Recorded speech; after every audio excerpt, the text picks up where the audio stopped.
नमस्कार, मैं हूं आपके साथ प्रदीप आजाद और क्राइम सीरीज में आपका स्वागत है। बदमाशों की गैंग के बीच अक्सर वर्चस्व की जंग जारी रहती है और ये कोई नई बात नहीं। पैसा वसूलना, धमकी देना, अपहरण करना और तमाम दूसरी तरह की वारदातें करना भी किसी भी गैंग के लिए कोई नया पैंतरा नहीं। लेकिन आज हम आपको बताएंगे कि गुरुग्राम में इस वक्त किस तरह दो शातिर बदमाशों की गैंग एक दूसरे की जानी दुश्मन बनी है। और ये गैंग है कुख्यात लॉरेंस बिश्नोई और कौशल चौधरी की। दरअसल शहर में इन दिनों दो गैंग कौशल चौधरी और लॉरेंस बिश्नोई गैंग के बीच बढ़ती दुश्मनी को लेकर चर्चाएं हैं। दो गैंग के बीच दुश्मनी की वजह है यहाँ के शराब के करोड़ों रुपए का जो कारोबार होता है उस पर कब्जा करना। गुड़गांव में शराब का कारोबार आखिर गैंगवार की वजह क्यों बन गया है, इसको जानने के लिए पहले इस कारोबार के कुछ पहलुओं को जानना होगा। गुड़गांव न सिर्फ हरियाणा का सबसे बड़ा शराब का बाजार है, बल्कि दिल्ली एनसीआर के शराब कारोबार का बड़ा हिस्सा यहीं से आता है।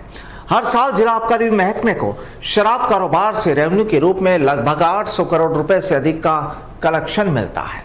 साथ ही शराब व्यापारी मुनाफा भी कमाते हैं, वो बात अलग है। सूत्र बताते हैं कि गुड़गांव के शराब कारोबार पर अभी तक कौशल चौधरी का कब्जा है। अब इस पूरे कारोबार पर लॉरेंस बिश्नोई गैंग अपना दबदबा कायम करना चाहता है। अब आगे बढ़े उससे पहले आपको बताते हैं कि कौन है गैंगस्टर कौशल चौधरी। दरअसल गैंगस्टर कौशल चौधरी हरियाणा के कुख्यात बदमाशों में से एक है। कौशल के खिलाफ मर्डर, हत्या की धमकी, लूट, जमीन कब्जाने, रंगदारी वसूलने, किडनैपिंग समेत कई मामले दर्ज हैं। कौशल विदेश में बैठकर दिल्ली, हरियाणा और राजस्थान में अपने गैंग को ऑपरेट कर रहा था। कौशल फिलहाल पंजाब के गुरदासपुर जेल में है। फरीदाबाद में कांग्रेस प्रवक्ता विकास चौधरी की हत्या मामले में भी गैंगस्टर कौशल का नाम सामने आया था। कौशल गुरुग्राम जिले के नाहर सिंह रूपा गांव का रहने वाला है। कौशल के पिता प्रॉपर्टी डीलर का काम करते थे। 40 साल का कौशल सबसे पहले सबमर्सिबल पंप रिपेयर करने का काम करता था। परिवार के जमीन विवाद के बाद कौशल अपराध की दुनिया में दाखिल हो गया।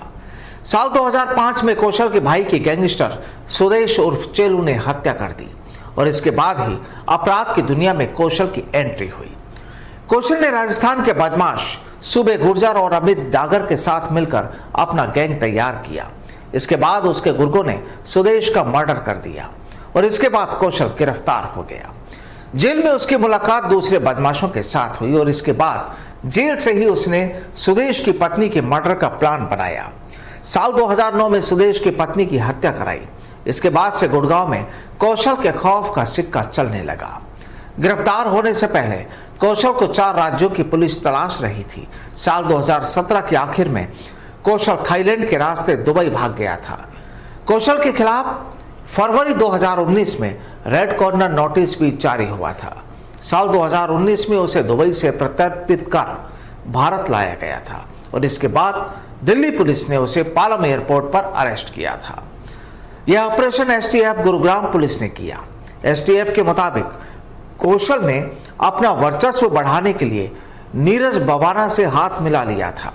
बात करें लॉरेंस बिश्नोई की, तो लॉरेंस बिश्नोई साल 2018 में फिल्म अभिनेता सलमान खान के मर्डर की सुपारी को लेकर चर्चाओं में आया था। काला हिरण मामले में वह सलमान खान से बदला लेना चाहता था। 31 साल का लॉरेंस बिश्नोई पंजाब के फाजिल्का का रहने वाला है। ऐसे में उसकी शुरुआती पढ़ाई लिखाई फाजिल्का में हुई और इसके बाद उसने चंडीगढ़ सेक्टर 10 के डीएवी कॉलेज में एडमिशन ले लिया। यहां से उसकी स्टूडेंट पॉलिटिक्स में दिलचस्पी जगी। साथ ही उसके मन में यहीं से डॉन बनने की चाहत भी पैदा हुई और इसके बाद उसका मन पढ़ाई में नहीं लगा और वो फेल हो गया। एक बार तो वो हक्कड़ी लगे परीक्षा देने पहुंचा था। उसके कॉलेज में ही सबसे पहले अपना गैंग बनाया।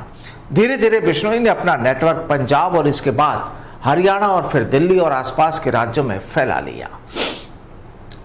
पुलिस की माने तो लॉरेंस का मन पहलवानी में काफी लगता था। बिश्नोई के खिलाफ पहला केस हत्या के प्रयास का दर्ज हुआ था। अप्रैल 2010 में एक घर में घुसने को लेकर दूसरी एफआईआर हुई। फरवरी 2011 में मारपीट और फोन की चोरी का केस दर्ज हुआ। ये सारे केस स्टूडेंट राजनीति में एक्टिव रहने के दौरान ही दर्ज हुए थे। अपने गैंग को बढ़ाने के लिए लॉरेंस बिश्नोई ने गैंगस्टर काला जठेड़ी को अपने साथ मिला लिया। तो आइए अब आते हैं मूल मुद्दे पर, यानी गुरुग्राम में क्यों चल रहा है गैंगवार का खतरा, और यानी कौशल चौधरी और लॉरेंस बिश्नोई गैंग के बीच वर्चस्व की जंग पर। दरअसल राजस्थान और पंजाब में दबदबे के बाद बिश्नोई की नजर अब गुरुग्राम के शराब कारोबार पर है, और इसकी शुरुआत उसने इसी साल मार्च में की। गुरुग्राम के पटौदी इलाके में शराब कारोबारी दो भाइयों परमजीत ठाकरान और सुरजीत ठाकरान के मर्डर से की। दोनों भाइयों का गुड़गांव में शराब कारोबार काफी बढ़िया चल रहा था। परमजीत पूर्व पार्षद भी रह चुका था। दोनों भाई जेल में बंद गैंगस्टर कौशल के करीबी थे, और ऐसे में शराब कारोबार पर कब्जे के लिए लॉरेंस बिश्नोई ने ठाकरान भाइयों की हत्या अपने शार्प शूटर गुर्गों से करवाई। पुलिस ने इस मामले में रोहतक के खीरी सांपला के रहने वाले विकासकांत और पलवल के होशियार और रिंकू को अरेस्ट कर लिया। इस मामले में 11 लोग शामिल थे। पुलिस ने अभी तक इस मामले में करीब 6 लोगों को गिरफ्तार कर चुकी है। दरअसल ठाकरान बंधुओं के गांव का रहने वाला अजय जैलदार काला जठेड़ी और लॉरेंस बिश्नोई गैंग का खास है। इलाके में शराब की सप्लाई के कारोबार को लेकर अजय जैलदार के ठाकरान भाइयों से नहीं बनती थी। दोनों भाइयों की हत्या के बाद गैंग के एक अन्य सदस्य गोल्डी बरार ने फेसबुक पर मैसेज भी लिखा था। इसमें लिखा था, सारे भाइयों को लॉरेंस बिश्नोई और काला जठेड़ी के ग्रुप की राम राम। पुलिस की माने तो कौशल गैंग ने कुछ महीने पहले पंजाब में लॉरेंस गैंग के कुछ गुर्गों का मर्डर कराया था, और इसके बाद ही इस घटना को अंजाम दिया गया। पुलिस के मुताबिक शराब कारोबार पर कब्जे को लेकर कौशल और लॉरेंस बिश्नोई के बीच गैंगवार बढ़ रही है, और पुलिस का कहना है कि पिछले 3 साल से शहर में बिल्कुल शांति थी, लेकिन अब इन वारदातों के बाद से गैंगवार के तेज होने की आशंकाएं बढ़ गई हैं। लॉरेंस बिश्नोई गैंग गुड़गांव में कौशल गैंग का फाइनेंशियल सपोर्ट सिस्टम को तोड़ना चाहता है। दरअसल बिना कौशल के फाइनेंशियल सपोर्ट को तोड़े बिना बिश्नोई गैंग गुड़गांव के शराब कारोबार पर कब्जा नहीं कर सकता है। आमतौर पर गैंगस्टर शराब कारोबारियों को सुरक्षा का भरोसा देते हैं, और इसके बदले कारोबारियों की तरफ से उन्हें मोटी प्रोटेक्शन मनी दी जाती है। कई मामलों में वह शराब कारोबारियों के साथ बिजनेस में सीधे सीधे पार्टनरशिप भी करते हैं। लेकिन जो भी हो, दोनों बदमाशों की गैंग अब पुलिस के लिए भी मुश्किलें तो बन ही रही है। नमस्कार।